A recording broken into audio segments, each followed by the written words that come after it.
Bonjour à toutes et à tous. Merci d'être là si nombreux.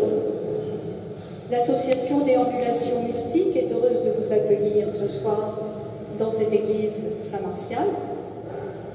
Elle tient à remercier chaleureusement notre évêque, le Père Hervé Gosselin, qui nous fait l'amitié d'être parmi nous ce soir, le Père Frédéric Vollot, curé de la paroisse des Saints-Apôtres, qui, une fois encore, a mis très volontiers cette église à notre disposition, le diocèse d'Angoulême, qui a largement contribué à la couverture médiatique de notre événement, et tout particulièrement Sylvaine Lacoux et RCF Charente, qui diffusera prochainement la vidéo de notre représentation. Chacun et chacune des membres de notre association qui a donné du temps pour assurer le bon déroulement de cet événement. Et bien entendu, un grand merci à nos intervenants d'aujourd'hui. Merci à Sylvie Mallet, organiste, qui interprétera 3 pièces d'orgue en introduction et en conclusion de la méditation. Merci à Gérald Chamin, initiateur de cette rencontre. Il nous proposera sa réflexion sur les 7 paroles du Christ en croix en relation avec la question de la fin de vie à laquelle nous sommes tous confrontés et qui est très présente dans notre actualité. Merci enfin aux membres du chœur des vigiles de l'abbaye de Ligugé sous la direction de Jacques Richard qui interprétera l'oratorio de Charles Gounod intitulé « Les 7 paroles de notre Seigneur Jésus-Christ sur la croix » et, à ma connaissance, donné aujourd'hui pour la première fois à Angoulême. Pour ne pas rompre la continuité entre les différents moments, nous vous demandons de n'applaudir qu'à la fin de la première partie, après le salut de notre organiste, et à la fin de la seconde partie. Merci aussi de penser à éteindre vos appareils, vos téléphones portables et de respecter le silence demandé par les intervenants. Je leur laisse la place.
Bonsoir à tous. Le son marche bien pour vous. Je disais que je n'aurais pas de trac, je l'ai un petit peu, parce que d'abord vous êtes très nombreux. Pas le trac parce que ce que j'ai à vous exposer, ce n'est pas une conférence, mais plutôt un témoignage de vie à travers ce que j'ai vécu dans ma carrière. Je vais reprendre mon plan qui devrait être à la première page, ce serait mieux. Alors, moi je suis médecin et j'ai travaillé comme psy, comme on dit. J'aime bien dire je suis quelqu'un, vous savez, quand les gens disent je vais voir quelqu'un, c'est assez flatteur. Et je faisais des accompagnements, ce qu'on appelle les thérapies de soutien. Et entre autres, j'ai accompagné un certain nombre de personnes en fin de vie. Et surtout, j'ai travaillé pendant plus de 20 ans à l'hôpital d'Angers, au CHU, comme attaché, où je ne voyais pas les malades, je faisais de l'accompagnement d'équipe en soins palliatifs, à savoir, il y a 3 équipes, une équipe fixe où il y a des lits, une équipe mobile de personnes qui interviennent auprès d'autres services, auprès des EHPAD, auprès de l'hospitalisation à domicile, et puis, malheureusement non, une équipe pédiatrique, parce que les enfants ne sont pas épargnés. J'ai eu envie de faire ce témoignage à partir il y a 2-3 ans, à partir d'un film de Bergman, que j'ai revisionné, j'avais un DVD, qui s'appelle Les Communions. Bon, le film en lui-même raconte de mémoire l'histoire d'une femme qui est amoureuse d'un pasteur, mais surtout, il y a, au cours de ce film, une scène très poignante. Il y a un sacristain qui est très souffrant, je sais, il marche de façon très tordue, apparemment, il a des problèmes de colonne vertébrale. Et à un moment, il fait un long monologue où il dit au pasteur, le Christ a souffert, certes, mais ça n'a pas duré très longtemps. Excusez-moi, pasteur, mais moi j'ai souffert dans la chair peut-être plus que lui encore.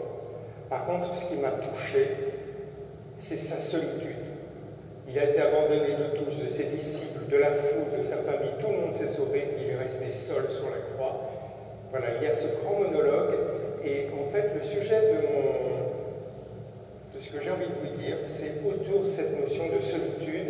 La solitude, la douleur d'une part, certes, mais surtout la solitude du Christ en croix et la solitude des personnes en fin de vie. J'y reviendrai. L'évangile, quand même, quand on aime lire l'évangile, c'est plus qu'une narration. C'est pas seulement un texte historique qui raconterait ce que le Christ a vécu auprès de ses disciples. C'est vraiment un texte vivant pour moi. C'est un texte qui m'interpelle. Je suis revenu un peu tard. J'ai eu une grande période de ma vie où je suis resté en dehors de l'Église et de ces textes. Et je trouve que chaque fois que je lis les évangiles, ça me parle, et je pense que ça vous parle. Ça vient toucher. Il y a une très belle expression hébraïque qui dit « ça prend aux entrailles ». On traduit souvent en disant « Jésus a été bouleversé », mais le prétexte c'est vraiment « il a été pris aux entrailles ». Alors, ce que je vous propose, c'est en fait de séparer en 10 épisodes ce qui va se passer. Il y a évidemment les 7 paroles du Christ en croix. Mais avant les 7 paroles du Christ en croix, il y a 3 épisodes. Il y a la scène, il y a la nuit au mont des Oliviers, à Gethsémani, et puis la condamnation. Je vais vous faire une confidence, ça va vous paraître bizarre. J'ai une grande tendresse pour Judas. Alors évidemment, à chaque fois on se dit quand même, Judas. Non. D'abord, Judas ne trahit jamais Jésus. Enfin, jamais, excusez-moi, il le trahit une fois, de mémoire dans l'évangile de Luc, au chapitre 16-6, ça comme ça, vous vérifierez, on dit qu'il le trahit. Dans tous les évangiles, Judas livre Jésus, ce qui est très très différent. Et s'il le livre, d'abord, il est désigné par Jésus, surtout dans l'évangile de Jean, souvenez-vous, à un moment, qui va te livrer, demande Pierre, et Jean va leur disciple, et Jésus dit, c'est celui à qui je vais donner la béquille. Ce qui est quand même surprenant. Ça me fait rire cette scène, excusez-moi, je suis hors sujet, mais pendant le Covid, il y avait tous ces gens qui ne voulaient pas communier, qui voulaient communier dans la bouche. Je leur disais quand même, mais il me semble que tous les disciples ont communié à la main, sauf un qui était Judas. C'est un aparté, qu'importe. Alors, pourquoi Judas? Parce que Judas, en fait, il vient faire avancer l'action. Il vient faire avancer l'action, ça me rappelle un petit peu Cana. Vous savez, à Cana, la mère de Jésus, je dis sa mère parce qu'elle ne s'appelle pas Marie dans l'évangile de Jean, dit à Jésus, ils n'ont pas de pain. Et Jésus lui dit, femme, qu'y a-t-il entre toi et moi? Fais pas chier, c'est pas le moment. Et Marie, la mère de Jésus, lui dit, faites tout ce qu'il vous dira. C'est-à-dire qu'elle le met en scène. Et c'est le premier signe des 7 signes dans l'évangile de Jean. Elle le pousse, elle fait avancer l'action. Sans elle, ça ne va pas démarrer. Et ça, je trouve que là, Judas joue le même rôle, et Jésus le désigne en lui disant, ce que tu as à faire, fais-le vite. Et Judas sort, et il y a cette merveilleuse métaphore, et c'était la nuit. Évidemment, c'est un peu difficile. Et à ce propos, je voudrais vous faire une petite différence entre la notion de drame et la notion de tragédie. Pour beaucoup, c'est pareil. Un drame, ça consiste en ce qu'on appelle un accident, c'est-à-dire un phénomène qui survient de façon inopinée et de façon péjorative. Un accident, comme un accident de la route, comme une mort subite. Voilà. Dans la tragédie, tout est écrit d'avance. On sait, pour ceux qui se rappellent d'Oedipe, Tirésias lui a tout prévu. Il lui a tout prédit. Il n'y a rien dessus, il n'y a aucune surprise. Dans la passion du Christ, c'est une tragédie. On sait depuis le début comment ça va se passer. Jésus l'a dit, il l'a redit, j'y reviendrai. Si je parle de tragédie, c'est parce que en soins palliatifs, il y a un moment assez poignant qu'on appelle les consultations d'annonce. Alors, je pense que la majorité d'entre vous ne le sait pas. Alors, une consultation d'annonce, c'est très simple. C'est une consultation où on annonce à une personne que ses résultats sont mauvais. À partir de là, pour la personne, c'est un drame. C'est un accident, c'est une surprise, ça va bouleverser sa vie. Pour le médecin, c'est une tragédie, c'est-à-dire que la maladie était déjà là, tout était annoncé d'avance, je fais comme ça, tout était annoncé d'avance, la maladie elle est là, et puis à un moment donné, on annonce, et l'histoire continue dans la maladie. C'est pas quelque chose qui survient. Alors pour le patient, c'est ce qu'on appelle un coup de tonnerre dans un ciel serein, mais pour la maladie, la tragédie, elle se déroule. Et donc, je reprends dans l'évangile de Jean, Jésus désigne Judas, et Judas sort. À partir de là, Jean va passer 4 chapitres, quand même, c'est pas mal, 14, 15, 16, 17, on est en plein dedans en ce moment, où il va expliquer à ses disciples, il va expliquer qu'il doit souffrir, qu'il doit mourir. Ainsi, il est écrit que le Christ souffrirait et qu'il ressusciterait des morts au 3e jour. Il le redit, à tel point, c'est que des fois, en ce moment, on a l'impression des fois qu'on a déjà vu le même évangile la veille. Il va vraiment insister. Et il va donner, actuellement on utilise, vous avez entendu dans les évangiles chaque jour, les commandements. Alors c'est une traduction un peu bizarre. Personnellement, moi je préfère le mot instruction. Il leur laisse des instructions. Les commandements, c'est un peu violent, à peu près comme ça. Non. Il leur laisse des instructions. Et quand je lis ces instructions, je vous raconte un petit peu les épisodes de ma carrière. J'ai fait à une époque un diplôme universitaire de suicidologie. Ça peut paraître bizarre. Ça faisait rire. Un de mes amis m'a dit ouais, suicidologie, on ne se fait pas une clientèle avec ça. Non, c'est beaucoup plus parce que la suicidologie, ça touche tous les gens qui ont. On parle de suicidant, même quand c'est ce qu'on appelle une tentative de suicide. On ne fait pas la différence entre les personnes décédées et celles qui ont survécu. tout le monde a mis sa vie en jeu dans une tentative de suicide. Et donc j'ai fait, pour ce diplôme universitaire, j'ai fait un mémoire sur des lettres d'adieu. J'ai eu la chance de pouvoir me procurer 84 lettres d'adieu auprès des hôpitaux et de la police. Et dans ces lettres d'adieu, il y a quelques explications, mais il y a beaucoup d'instructions. Les gens laissent des instructions aux gens qui vont survivre.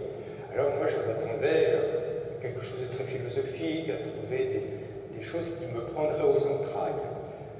Les instructions, c'est souvent, il y a un colis de la Redoute à aller chercher à la poste, il faudra penser à rendre le manteau à Madame Machin, puis à donner à manger au chat.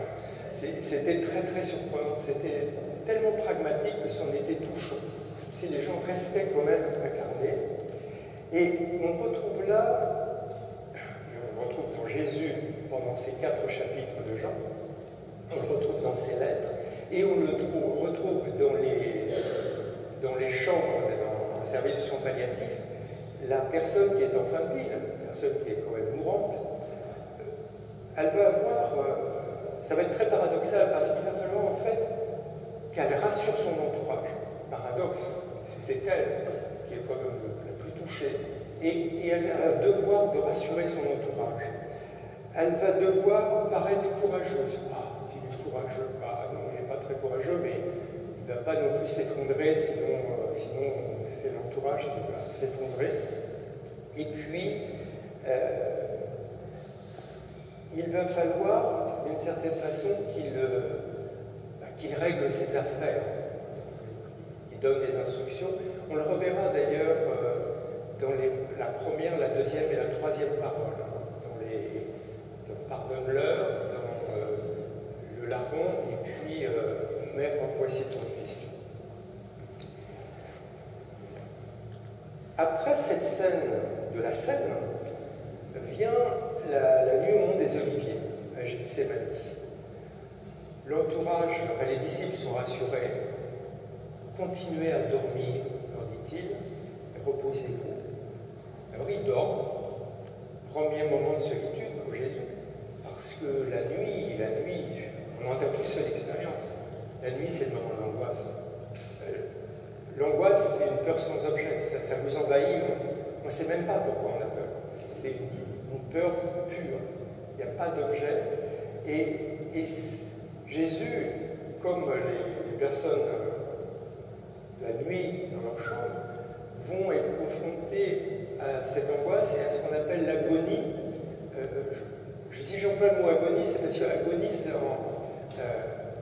agone en grec, ça veut dire le combat. C'est-à-dire qu'ils vont se battre. Ils vont se battre contre quoi? Ils vont se battre contre cette perspective pour le moins inquiétante. Et ça va être d'autant plus difficile qu'ils vont, la nuit, on est seul. Et Jésus est seul. Il dit à ses disciples, je vous laisse, je vais prier. Et pendant qu'il prie, il est seul. Et pendant ce temps-là, les autres dorment. À l'hôpital, la solitude est tellement lourde que les patients, les malades, on les appelle, parce qu'à l'hôpital, on appelle malades. J'y reviendrai sur patients malades. Les malades appellent. Ils appellent les soignants. Ils appellent pour toutes les raisons, pour remonter un oreiller, pour avoir à boire, pour une couverture qui a glissé. Il y a besoin. Alors, par chance, à l'hôpital, l'idée hôpital silence, alors là, heureusement, il y a un bazar monstrueux à l'hôpital, ça s'agite dans tous les sens de la vie. N'allez jamais vous reposer à l'hôpital, c'est le dernier lieu où on peut trouver le sommeil. Et dans un sens, ça permet à ces personnes d'être entourées. À Gethsémani, Jésus va faire, excusez-moi, ça peut paraître blasphématoire, il va quand même faire un rétropédalage. Il va dire, mon Père, si tu le veux, éloigne de moi cette coupe de douleur. Voilà. Et je faisais bien, parce que les malades, à un moment donné, chacun, quand il est touché dans son corps gravement, il se dit, mais et si on pouvait éviter ça? Peut-être qu'il y a une erreur de diagnostic, peut-être qu'il y a une erreur de pronostic. Voilà. On peut se nourrir de ce moment j'appellerais pas ça d'espoir, parce que c'est pas un espoir, c'est plutôt un déni par rapport à la maladie. Et Jésus, quand il fait ce rétropédalage, on peut considérer déjà qu'il a peur de mourir, ce qui est tout à fait humain. Mais aussi, il y a eu un échec de sa mission. S'il meurt là, le projet, j'y reviendrai aussi, il s'arrête. Et pour chacun d'entre nous, au moment de cette agonie, il y a un échec de la mission, il y a un échec un abandon d'un projet de vie. Et à un moment donné, pour Jésus d'une part, et pour chacun d'entre nous, il faut se rendre à l'évidence, c'est incontournable. Et Jésus prend conscience de ce côté incontournable, et en disant, toutefois, que ce ne soit pas de ma volonté, mais la tienne.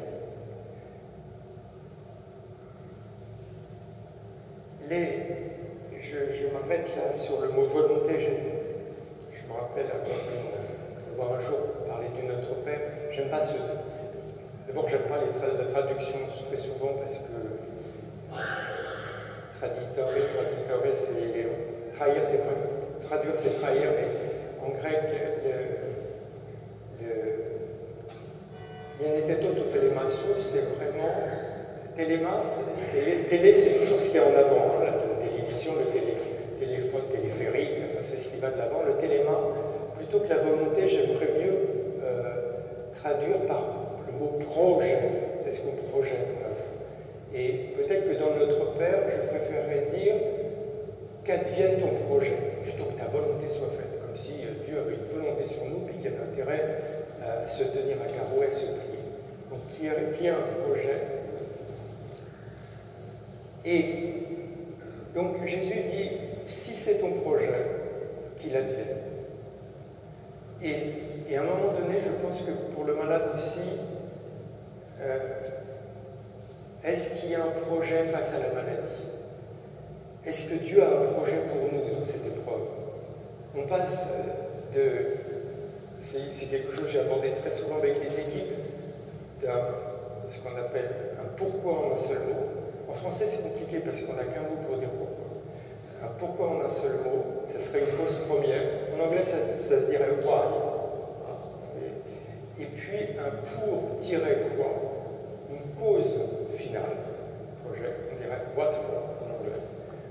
Et d'un seul coup, si on admet qu'il y a peut-être un pourquoi quelque chose, qu'il y a un projet, qu'il y a quelque chose qui se dessine, à ce moment-là, au lieu d'être résigné, ce qui est la pire chose qui soit, enfin c'est bien de se résigner à la maladie, mais c'est un peu dommage, à ce moment-là, il y a un consentement. Se dire, d'accord, je consens, quelque chose se dessine pour moi, quelque chose d'un projet du Seigneur se dessine pour moi. Une fois que cette notion de consentement est entérinée, pour Jésus d'une part, et puis pour le malade que nous sommes peut-être appelés à devenir un jour ou l'autre, il y a ce que j'ai appelé la condamnation. Alors la condamnation dans l'Évangile, c'est arrestation, condamnation, exécution. Moi j'appelle condamnation. Et Jésus va rentrer dans sa passion. Alors, très important aussi le vocabulaire. Je suis un maniaque du vocabulaire, ne vous inquiétez pas. Passion, ça ne veut pas dire être passionné. Jésus n'est pas du tout passionné par ce qui va lui arriver. C'est pas comme au foot. Passion, ça veut dire, c'est la racine de passion, c'est passif. Jésus va être passif. Ce que vont lui reprocher ses disciples. On va le voir, j'y reviendrai là encore. Passif, ça donne également patient. Le patient, il est passif. À tel point, c'est qu'à titre personnel, je ne parlais jamais de mes patients. Je parlais de mes clients. Alors, ça pouvait paraître bizarre. Enfin, en même temps, je leur disais, vous êtes mes clients parce que moi, je faisais un travail extraordinaire en tant que thérapeute, psychothérapeute, on va appeler ça comme ça. Si je disais à mes patients, à mes clients, pardon, je leur disais, c'est formidable, je fais un métier extraordinaire, c'est vous qui travaillez et c'est moi qui suis payé. pas faire mieux comme job. Comme Jésus, d'ailleurs, met ses interlocuteurs au travail, sans arrêt. Il ne répond jamais, lisez les évangiles. Il réinterroge les questions à chaque fois. Il y a un adage juif qui dit « la réponse tue la question ». Je ne sais pas si vous avez lu le chat du rabbin. À un moment, le rabbin dit « vous, en Europe, vous êtes thèse, antithèse, synthèse ». Boum. Nous, on est thèse, antithèse, antithèse, antithèse, antithèse. Voilà. C'est-à-dire qu'il ne faut pas tuer la question.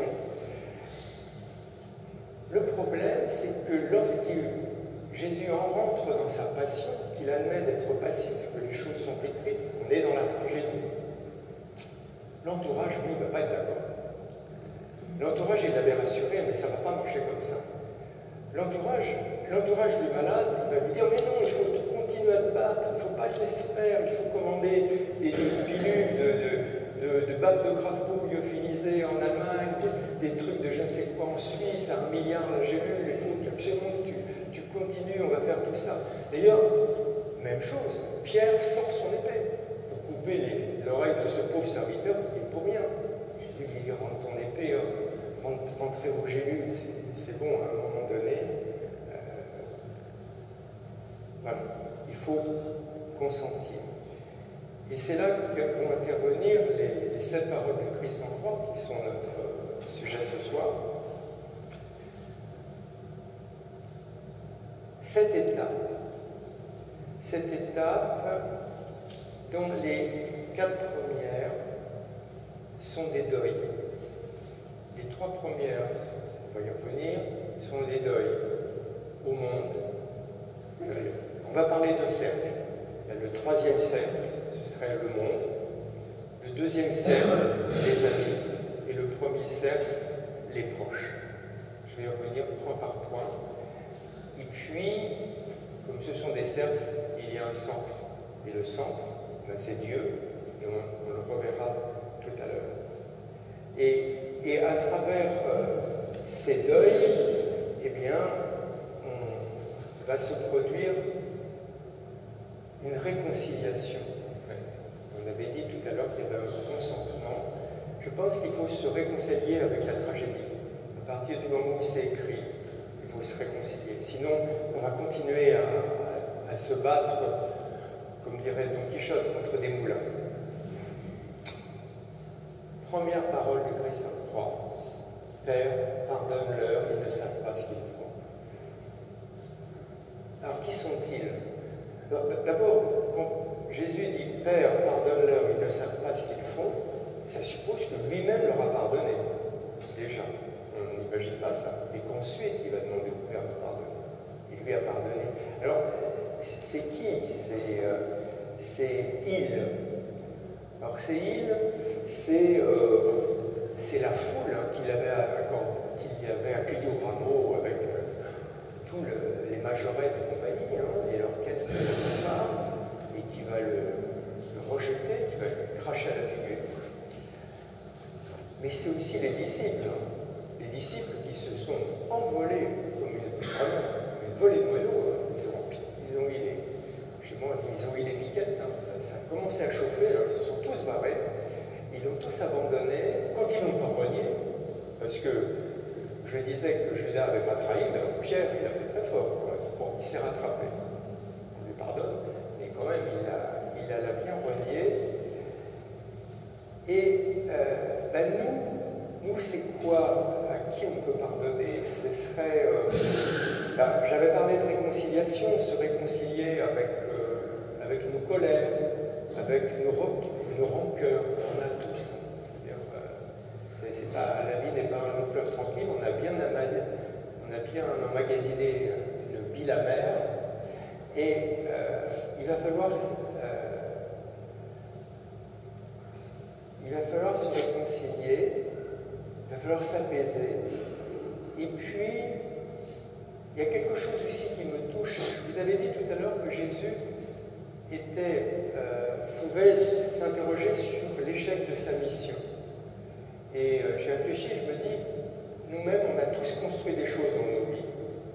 Et à la fin de notre vie, on peut se demander ce qu'il en reste.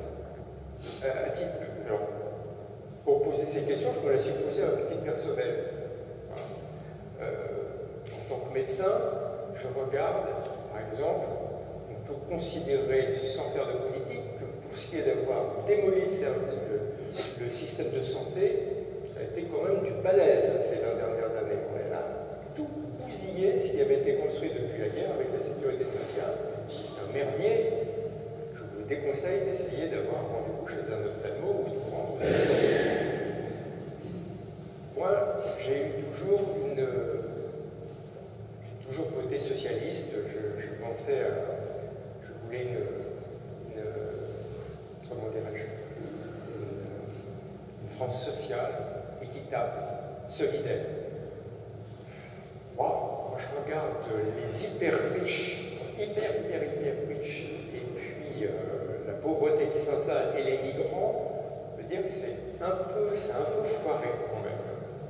Bon, j'étais aussi, moi je suis de la génération de Vatican II, donc j'ai cru aux prêtres ouvriers, j'ai cru à ce mouvement où toute l'Assemblée serait participante des célébrations. Aujourd'hui, bon, chacun fait à son goût, mais quand je regarde des messes en latin, quand je vois les surplis, les dentelles, les broderies,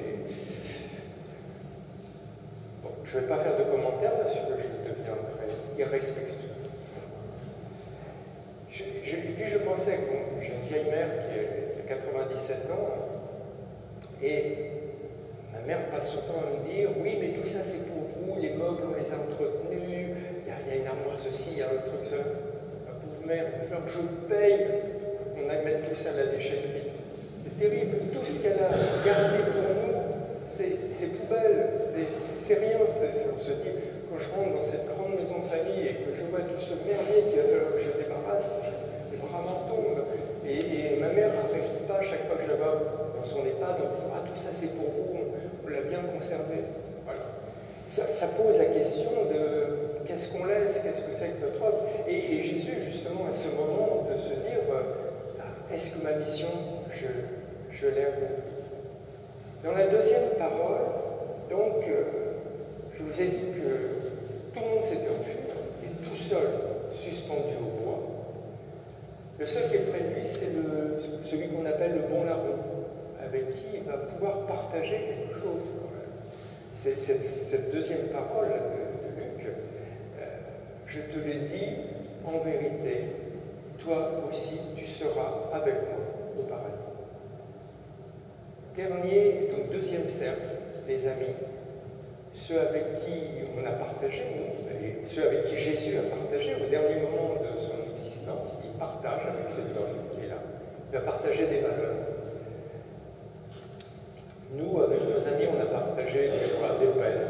Les vrais amis, c'est ceux avec qui on partage aussi nos peines. Si on les a dans les joies, c'est facile. On a partagé des projets. Et puis, bon, on va les quitter avec, quand on a la foi, cette espérance de les retrouver. Et ça se dit, j'espère en tous les cas, pour quitter ses amis, comme d'ailleurs ce que dit Jésus, toi aussi tu seras avec moi au paradis. C'est une très belle phrase, elle est simple, elle fait un peu naïve comme ça, mais elle est magnifique.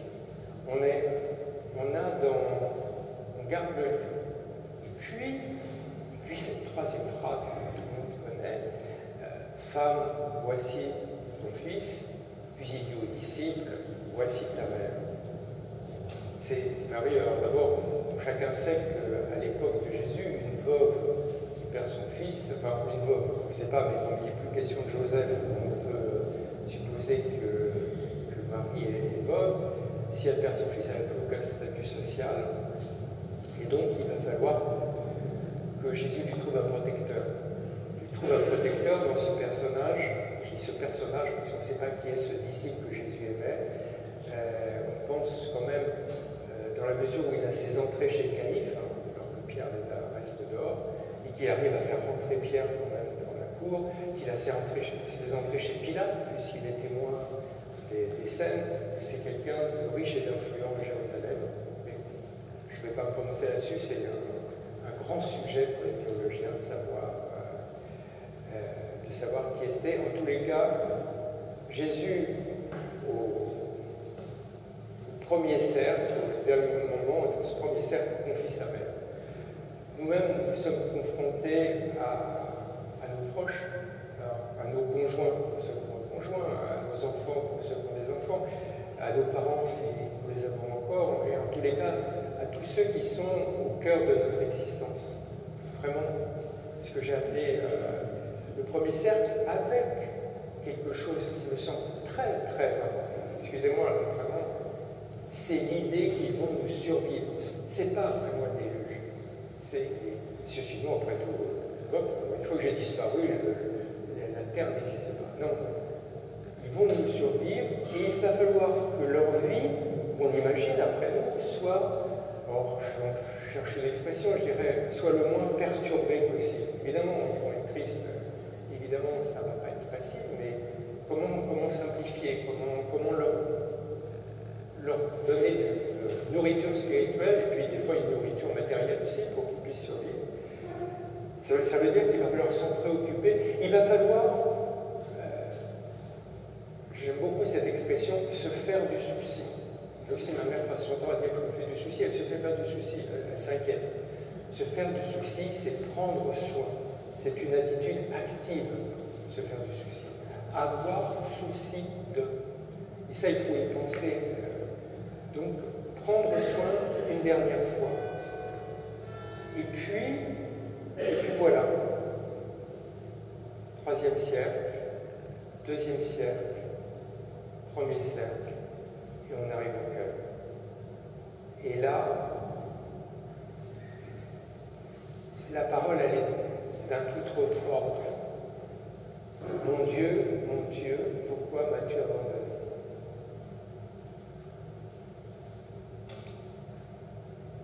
Dans les trois premiers cercles, je vous ai dit que je vous parlais de solitude. Dans les trois premiers cercles, on parle de ce qu'on appelle une solitude d'isolement.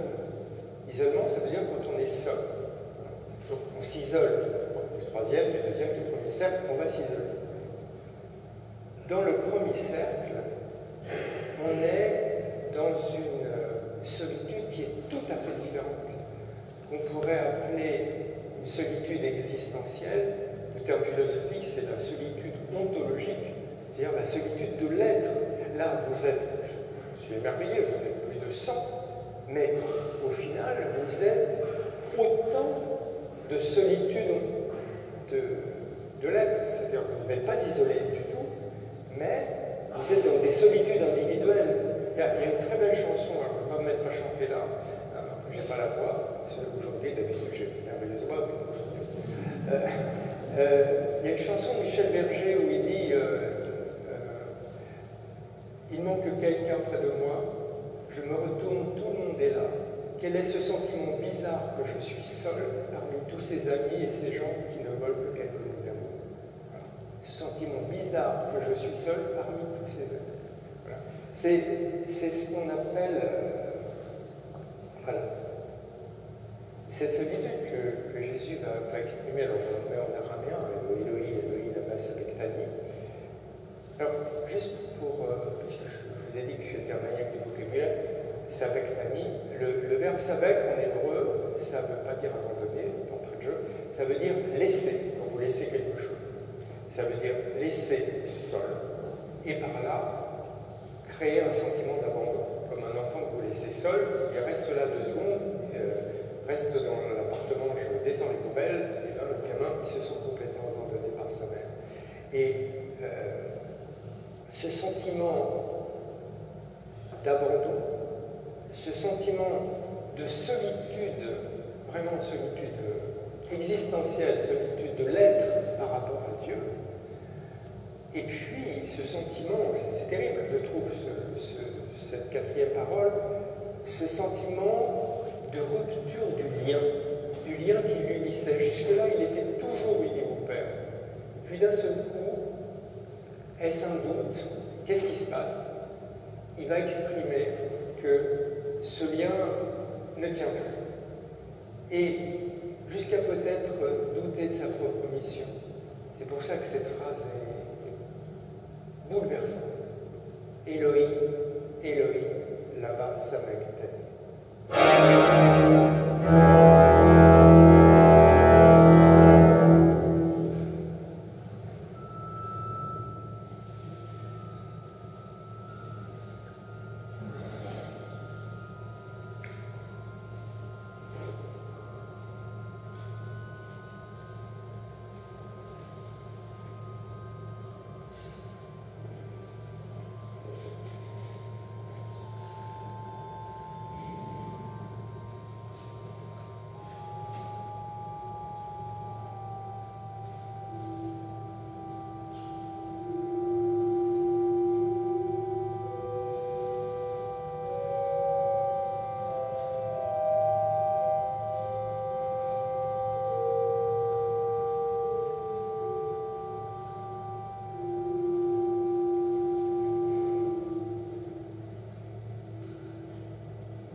j'ai soif. Jésus a quitté les liens du monde. Il a connu ce qu'on appelle ce sentiment de ce qu'on appelle de déréliction, c'est-à-dire d'abandon complet des trois cercles même de Dieu. Et alors, il reste que le corps, et un corps souffrant. Un corps souffrant à ce propos, il ne faut pas confondre la douleur et la souffrance. C'est une méprise épouvantable à mes yeux. Et c'est pour ça que je vais y consacrer quelques minutes. La souffrance, ce sont les épreuves de la vie. C'est ce que Jésus appelle la croix. C'est-à-dire, si quelqu'un veut venir après moi, qu'il renonce à lui-même, qu'il se charge de sa croix et qu'il me suive. C'est-à-dire qu'il se charge de tout ce qui va lui arriver. Et dans la vie, il nous arrive énormément d'événements qui sont joyeux et qui sont pénibles. C'est ce qu'on pourrait appeler la croix et ce qu'on appelle la souffrance. La douleur, c'est tout à fait autre chose.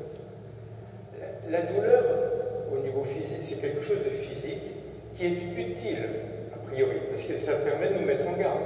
C'est-à-dire, quand vous mettez la main sur quelque chose qui est chaud, la douleur, elle vous avertit que vous allez vous brûler. Elle vous avertit sur les dysfonctionnements de votre corps. Vous allez avoir mal dans les articulations, c'est pas le moment de forcer si vous avez de l'arthrose. Mais, donc là, elle est fonctionnelle, elle est pratico-pratique. Mais attention, la douleur en tant que telle, vénérer la douleur, c'est monstrueux. La douleur, elle est inutile. Le dolorisme, moi j'ai entendu un jour quelqu'un, j'ai animé un groupe, qui m'a dit oui, mais il faut souffrir parce que c'est un chemin de rédemption. Regardez, ça m'a bouleversé parce que mon expérience antérieure, mon expérience en tant qu'interne, je me souviens, les gens qui souffrent, quand vous avez mal aux dents, simplement, ça vous empêche de penser, ça vous empêche de prier, ça peut vous rendre mauvais, ça vous désintéresse du monde. Il me revient une phrase de Lord Mountbatten, je ne sais pas si vous vous souvenez, c'était le dernier vice-roi des Indes, qui un jour, une expression qu'il avait dit, quand on a une poussière dans l'œil, on se fout de la marine anglaise. Et j'avais trouvé cette phrase, bon, elle est cocasse comme ça, elle est essentielle, c'est-à-dire que la douleur vous empêche d'être au monde, elle vous coupe du monde. Et je rends vraiment hommage à Monseigneur Delmas, qui est l'évêque d'Angers, qui partage avec Monseigneur Gosselin le fait d'être médecin. Et un jour, j'animais une réunion avec tous les aumôniers du Maine-et-Loire autour de la loi Leonetti. On n'en parlera pas, cette loi sur... Et Monseigneur Delmas était intervenu sur ce thème en disant aux aumôniers, qui n'étaient pas toujours très clairs, mais non à la douleur. La souffrance, elle est incontournable. Hein, mais la douleur, non, ça ne sert pas. À un moment donné, ça empêche, ça va empêcher. Et en médecine palliative, il y a un terme un peu curieux que vous connaissez peut-être, si malheureusement vous avez eu l'occasion d'y être confronté, on dit rendre le malade confortable. Voilà. C'est-à-dire, ça peut paraître un peu bizarre, c'est-à-dire qu'il cesse de souffrir, c'est pas la peine qu'il ait des douleurs, c'est pas la peine qu'il soit angoissé, il est déjà bien assez chargé comme cela, il va falloir le rendre confortable. Et Jésus, dans les évangiles, il y a deux choses qui m'ont un peu choqué. Je pense qu'il y avait sur le chemin du Golgotha, des gens bienveillants à l'égard des suppliciés. Et à un moment, vous vous souvenez, on lui propose du vin, et l'évangéliste dit que c'était du vin mêlé de fiel. Or, l'histoire raconte quand même que régulièrement, des gens proposaient du vin dans lequel on faisait des décoctions de mandragore, de cannabis, voilà, de pavot, même de ciguë, pour abréger les souffrances du supplicié. C'était pas la peine, puisque de toute façon il allait mourir, c'était pas la peine qu'il meure dans des souffrances épouvantables, donc pourquoi pas lui donner du vin avec de la ciguë. Jésus refuse, parce qu'il va jusqu'au bout, mais à un moment donné, il a soif. Il a soif, et on dit qu'on lui donne du vinaigre. Je pense que s'il avait autour de lui des personnes un tout petit peu charitables, on lui a donné de l'eau vinaigrée, une boisson classique, comme nous on met du citron dans l'eau l'été, ça désaltère mieux, et comme les malades qui ne peuvent plus, qui ont des problèmes de déglutition, soit on les humecte avec une compresse, aujourd'hui on utilise des sprays pour les empêcher de souffrir de cette soif. Voilà, ce j'ai soif. Et donc Jésus, on va apaiser sa soif. À partir du moment où Jésus est apaisé dans sa soif, à partir du moment où son corps le tourmente moins, il le tourmente quand même parce qu'il n'est pas dans une position très confortable, mais déjà il n'y a plus cette soif.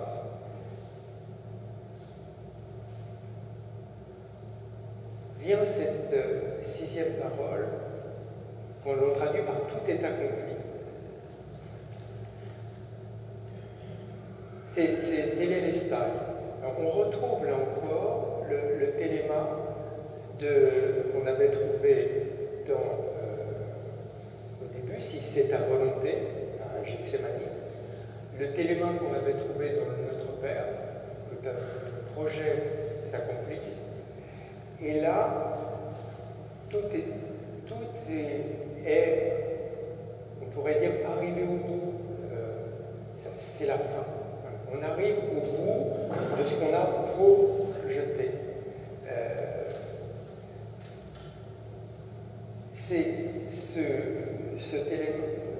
Ce téléo, là, c'est vraiment accomplir, c'est remplir. Ma mission est remplie. Quand Jésus dit tout est accompli, voilà, sans doute ma mission est remplie, elle est arrivée à son terme, et à partir de là, ça va pouvoir s'arrêter. Il va pouvoir mourir, mais il va prononcer cette phrase qui est étonnante, la septième parole, c'est « Père, entre tes mains, je remets mon esprit ». On le connaît dans Luc, dans l'évangile de Luc. Cette phrase « Père, entre tes mains, je remets mon esprit », en fait, je ne l'ai pas citée au départ, parce que je n'ai pas voulu embrouiller, moi j'ai voulu partir sur la notion de solitude, mais elle traverse tout ce que je viens de vous dire. C'est pour en arriver là que tout s'est produit. C'est pour ça que c'est une tragédie, c'est-à-dire qu'il y avait un point de départ, c'était écrit, on arrive vers ça. Père, entre tes mains, je remets mon esprit. Alors, qu'est-ce que ça veut dire? On va séparer en deux. On va d'abord prendre esprit. Le mot esprit, ça vient de spiritus, qui a donné la respiration, inspirer, expirer. Spiritus, c'est le souffle. L'Esprit Saint, c'est j'enverrai sur vous mon souffle. C'est le pneuma, c'est le regard des Juifs. Rappelez-vous, le deuxième chapitre de la Genèse, alors le Seigneur Dieu modela l'homme avec la poussière tirée du sol, il insuffla dans ses narines le souffle de la vie, et l'homme devint un être vivant. C'est ce souffle que l'Éternel donne. Il prend de l'adama, de la glèbe, et il en fait un Adam. Il prend de l'humus, il souffle et il en fait un humain. Et cet humain redeviendra poussière, il redeviendra humus quand il sera posthume. Pour l'instant, nous sommes entume, avant de redevenir au niveau du vocabulaire. Et en fait, voilà, ce souffle, voilà, cette mort, c'est un bout de souffle. Et on pourrait considérer que c'est une clave de fin. Voilà, clave de fin, bout de souffle, il n'y a plus de souffle. Et on rend l'âme, on rend l'animation. Anima, c'est l'animation, on n'est plus animé. Mais ça ne dit pas que ça. Si Jésus simplement perdait l'esprit, perdait le souffle, ça s'arrêterait. Mais ce qu'il dit, c'est « Père, entre tes mains, je remets ». C'est-à-dire que là où la mort de Jésus pourrait paraître un échec, alors même, comme je vous ai dit qu'il y avait un téléma, qu'il y avait un projet, qu'il y avait une mission, il y a une suite. Je remets le titémi, c'est-à-dire qu'en fait, on traduit par je remets, j'aime mieux je place. Titémi, ça veut dire placer. Jésus passe la main, place son souffle dans la main du Père pour que quelque chose advienne. C'est pas le clap de fin. Il va placer ce souffle, il le rend, il le place dans la main du Père et quelque chose va advenir. Alors, qu'est-ce qui va devenir? Ça annonce d'abord la résurrection, en sachant que la résurrection, je vous ai dit anima, il est inanimé. La résurrection, ce n'est pas une réanimation. Lazare a été réanimé, pas Jésus. Jésus, c'est bien plus que ça. C'est très compliqué la notion de résurrection. C'est une, j'aime bien ce mot, exaltation. Ex, grand, et altation, pente vers le haut. À tel point, c'est que les disciples ne vont pas le reconnaître, ça va être compliqué. D'une part, il va y avoir cette résurrection, ensuite, il va y arriver l'arrivée de l'Esprit Saint, de ce Spiritus Sanctus, c'est-à-dire de ce souffle sacré, souffle dont nous allons tous bénéficier. On ne le redit jamais assez, ce n'est pas seulement sur les disciples que ça descend. Ça descend sur nous tous et nous avons en profiter. Jusqu'à la Pentecôte.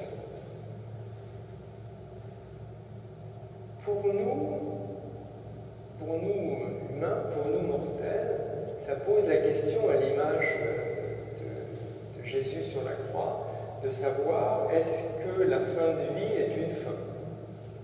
Vaste question. C'est ce mystère du passage, comme on dit, de vie à trépas. On trépasse. Ou est-ce que, dans ce passage, on passe un relais? Est-ce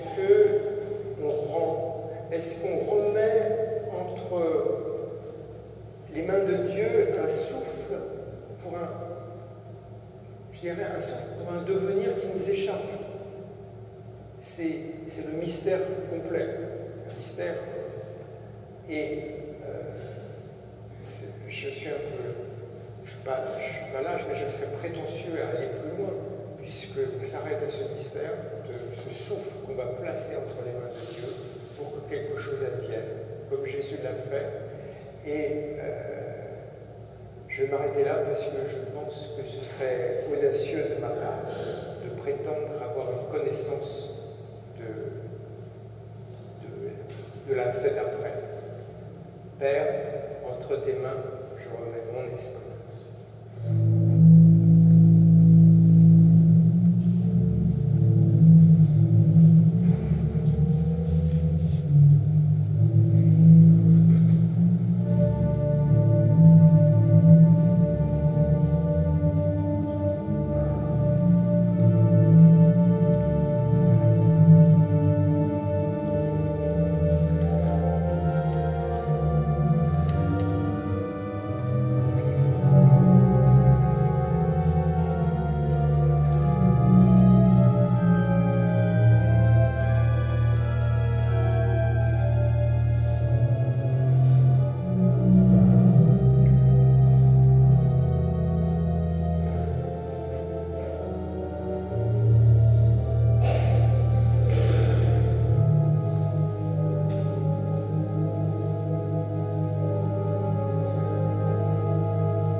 tribune pour venir saluer et nous l'applaudirons à nouveau à ce moment-là.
Le temps que le chœur se mette en place, et je voudrais préciser que l'auteur du tableau que vous voyez dans le chœur est Gérald Jamin, qui vient de nous donner la belle méditation, vous avez entendu.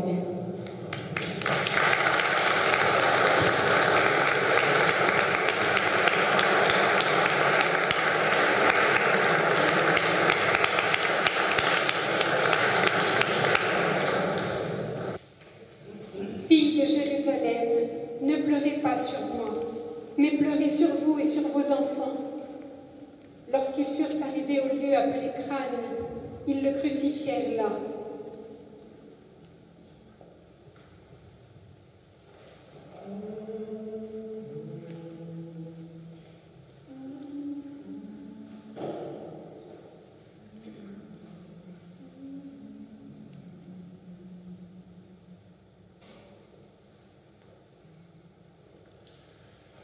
Oh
Les passants l'injuriaient et secouaient la tête.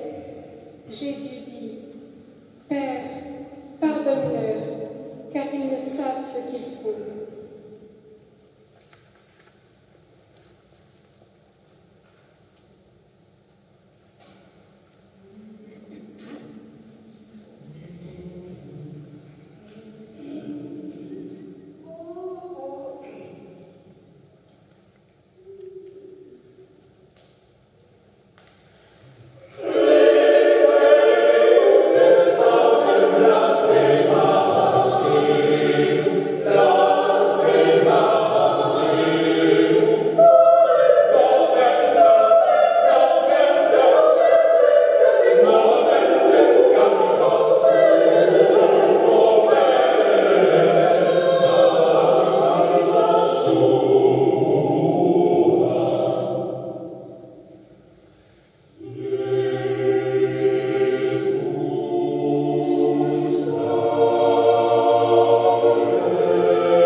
L'un des malfaiteurs crucifiés dit à Jésus, « Souviens-toi de moi quand tu viendras dans ton règne. » Jésus lui répondit, « Je te le dis en vérité, aujourd'hui tu seras avec moi dans le paradis. »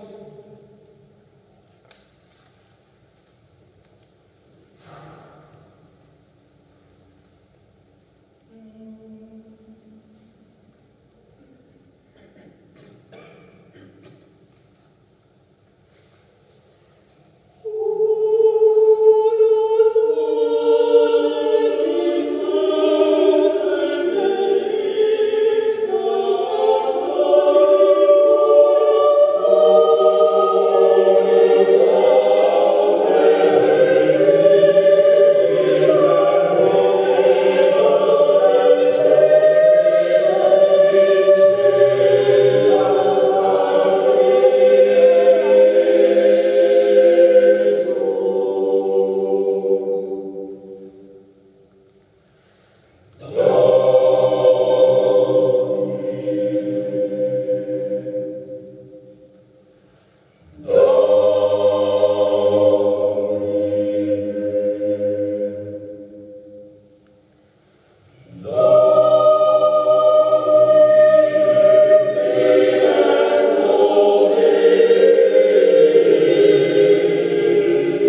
Jésus, voyant sa mère, et auprès d'elle le disciple qu'il aimait, dit à sa mère, « Femme, voilà ton fils. » Puis il dit au disciple, « Voilà ta mère. »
Il y eut des ténèbres sur toute la terre, et à la 9e heure, Jésus s'écria d'une voix forte, « Éloi, lama sabachthani » ce qui signifie, « Mon Dieu, pourquoi m'as-tu abandonné ?»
savait que tout était déjà consommé, dit, afin que l'écriture fût accomplie, « J'ai soif ».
Il y avait là un vase plein de vinaigre. Les soldats en remplirent une éponge et l'ayant fixée à une branche d'hysope, ils l'approchèrent de sa bouche. Quand Jésus eut pris le vinaigre, il dit « Tout est accompli ».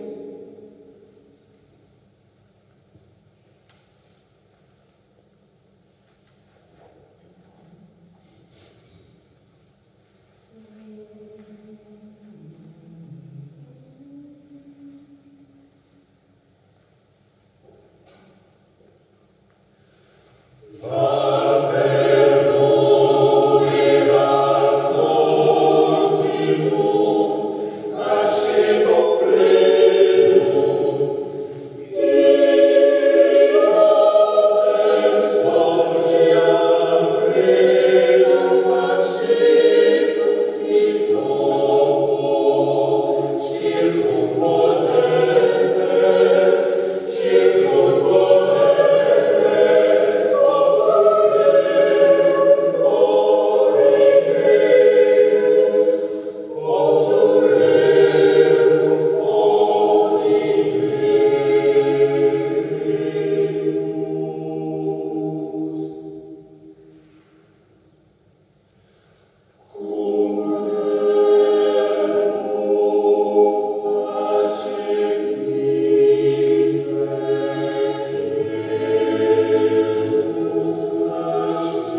vraiment magnifique.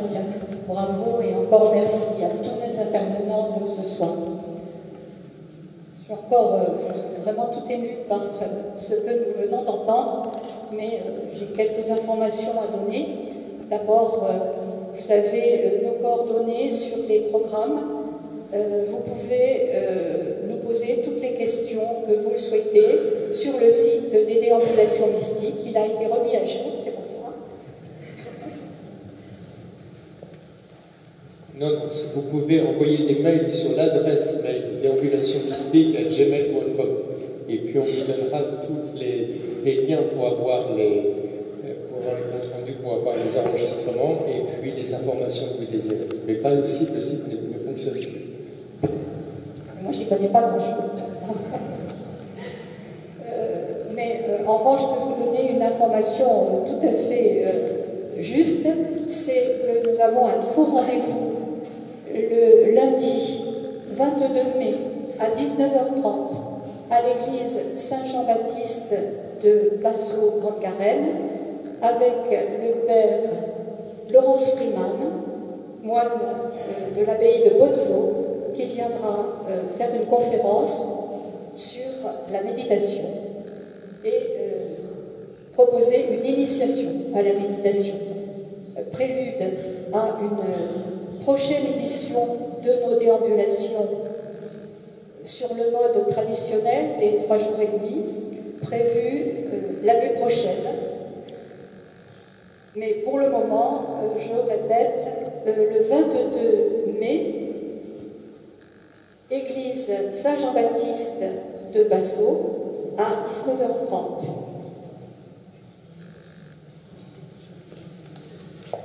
Et nous vous invitons à nous rejoindre dans le fond de l'église pour un moment de convivialité.